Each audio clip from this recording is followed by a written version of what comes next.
Hi everyone!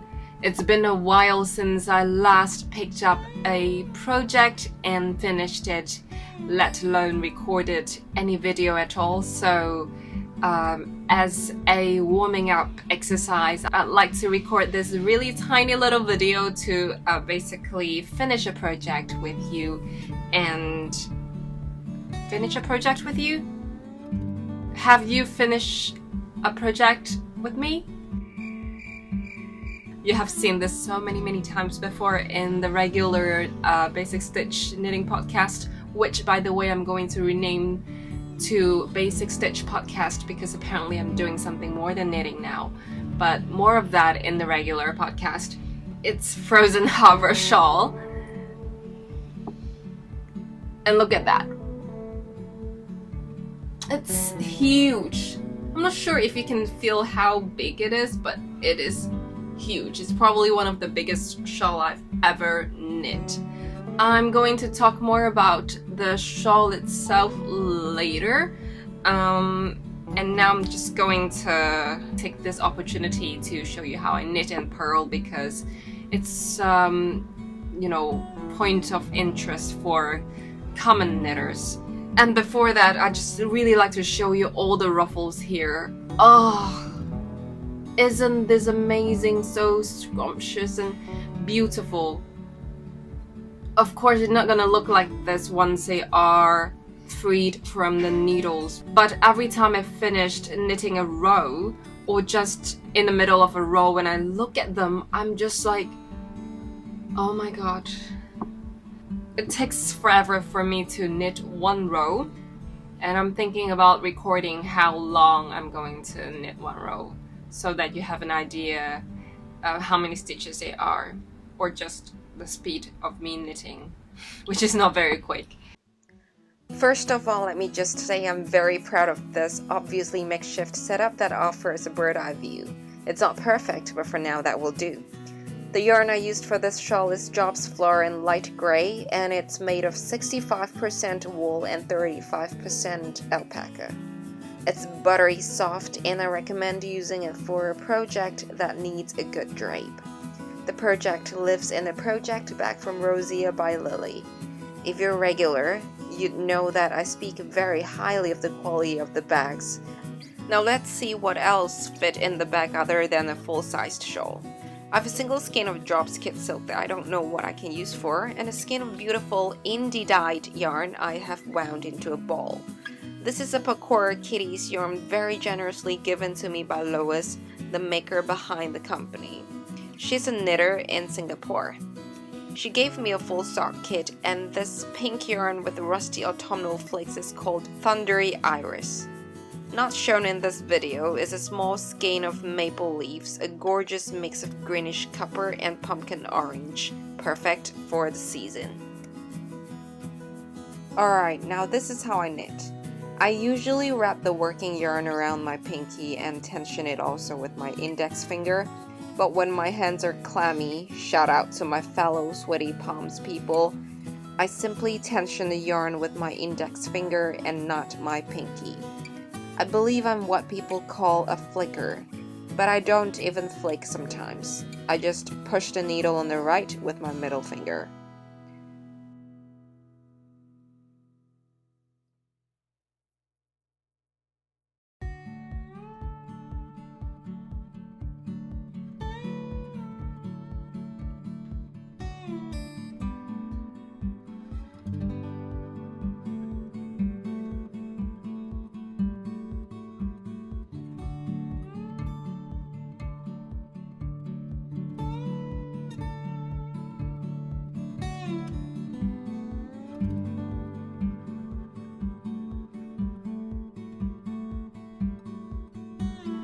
I'm not super slow, not like beginner slow, but I'm not a knitting machine either. Very far from that. I think what is limiting me is how accurately I can insert the right needle to the stitch on the left needle every single time. If you have any tips, do let me know. Otherwise, I guess it's okay to knit at this pace too. It took me 30 minutes to finish a knit row at this stage of the shawl.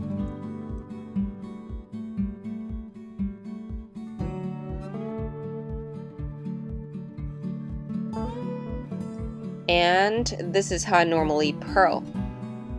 It's quite similar to the technique I use to knit, i.e. pushing the needle on the right sometimes and flicking sometimes.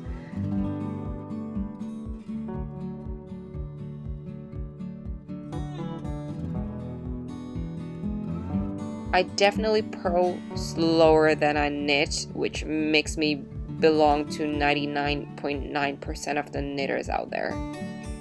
Here it took me about 50 minutes for a purl row. Yep, that's 50 minutes. However, whenever I'm purling on a long row of purl stitches, I find myself flipping the project back to the right side and quote-unquote knit backwards. Ooh, that's very uncomfortable to watch. But I think when I was knitting it, it felt better than it looked.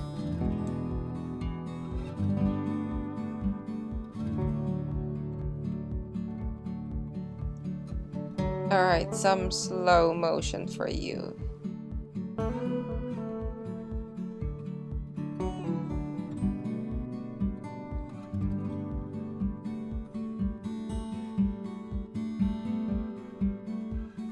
As you can see, it's not faster than how I normally purl. Therefore, honestly, I don't know why I do this.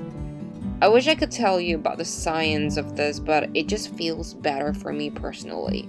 Maybe it's the variety that it offers as an alternative to a regular purling motion. Or maybe it's just easier on my right wrist because magic. Do you knit backwards too? Alright, it's finally time for me to cast off, or bind off. Are they the same? Can you say cast off and bind off? Or just cast on and bind off? In this video, I'm trying to do Jenny's surprisingly stretchy bind off, which means between 2 stitches I'm going to have an increased stitch by doing yarn over. Basically having more yarn in the bind off stitches. Does that make sense? Anyway, the reason why I was doing it was because I thought maybe that would help the stockinette panel of the end of the shawl to resist curling upward. But after trying this Jenny's surprisingly stretchy bind off and experiment with normal bind off, I found that they're not very different because a plain stockinette panel will always want to curl backward or curl upward, and there isn't anything to be done. So I just decided to go with a normal bind off because it's just a lot of stitches and I really have no time to do stretchy bind off for this.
crafting for Christmas, so it's exciting to get to go like right at Christmas time. His mom was crazy with all the decorations. Oh, I bet. She's thrilled that we're coming.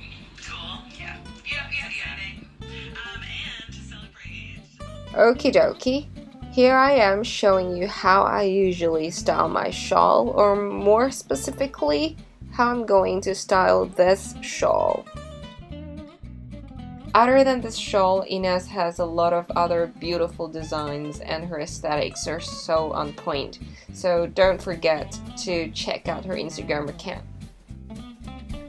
If you look at the relevant post on Ines' Instagram account, you'll see that this shawl, this design, is inspired by the frozen harbor at Ines' hometown in Latvia. I've never heard of frozen harbor before.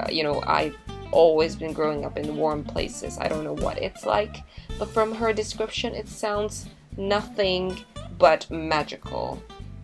So for those who are knitting this shawl, I hope that you find that magical moment that takes you home, wherever your home is. That's it for today's video. Thank you, and please don't forget to subscribe and hit the like button. I mean, if you like this video.